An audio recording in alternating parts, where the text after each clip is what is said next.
Something called a fob. You probably know what they are. Fobs allow you to open your doors and even start your car without using a key. Now we are learning this convenient technology could be the key for thieves to get into your car without even having to break in. CBS 4's David Seta joins us live now from Doral to explain. David. Yeah. A lot of angry people tonight telling me about these fobs and how disappointed they are to hear about this. But this technology is extremely convenient. You know, you can put it in your pocket and be able to open up your car, start the car. It's very nice. You don't have to take keys and fumble around with things. What's happening, though, is that the thieves are breaking into the cars that have these fobs. The thing is, they don't have the fob. Instead, they have some mysterious black box. The videos are alarming. A man walks up to a locked car in Long Beach, tugs on the handle, and it opens.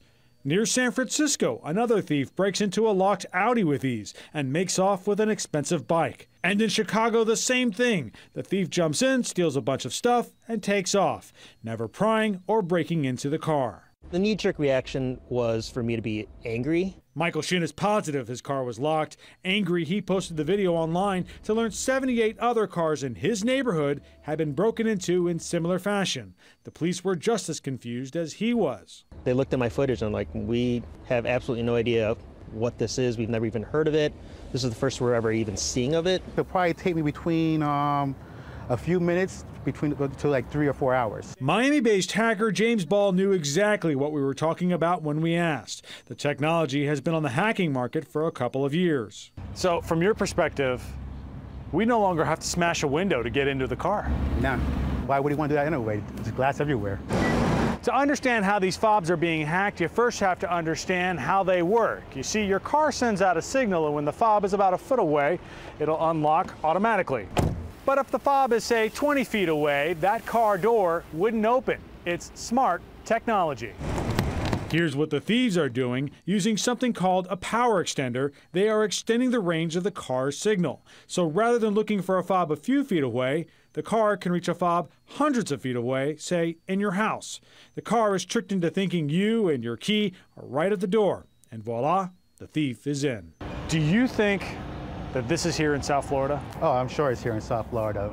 I mean, every crime is in South Florida, to be honest. I mean, we're probably one of the pioneers of it, too. We asked various South Florida law enforcement agencies if they've seen these devices. Simply put, they don't know.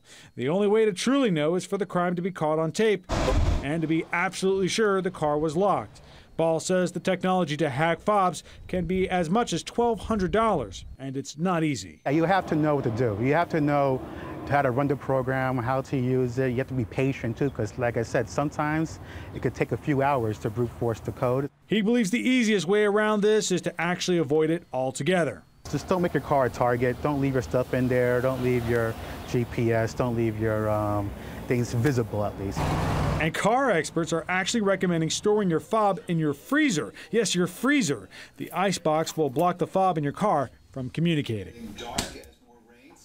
Now, for those of you not looking to put your fob in your freezer, there are some workarounds here that you could do. First off, your trunk usually has an override switch on it, which means the fob won't open the trunk. When you go to close it, you'll have to use a key. It might be one thing to protect your stuff. Now, if you're worried about the car being stolen, there's actually some really old technology to go to here. You can pick up one of these. If you've been driving for 20, 30 years, you know exactly what this is. It's called a club, and it goes on your steering wheel. So if the hacker were able to get into your car, at least they wouldn't be able to steer the car and drive away. It's definitely old technology for the new technology problems we're dealing with these days. In Doral, David Seta, CBS 4 News, tonight. Thank you.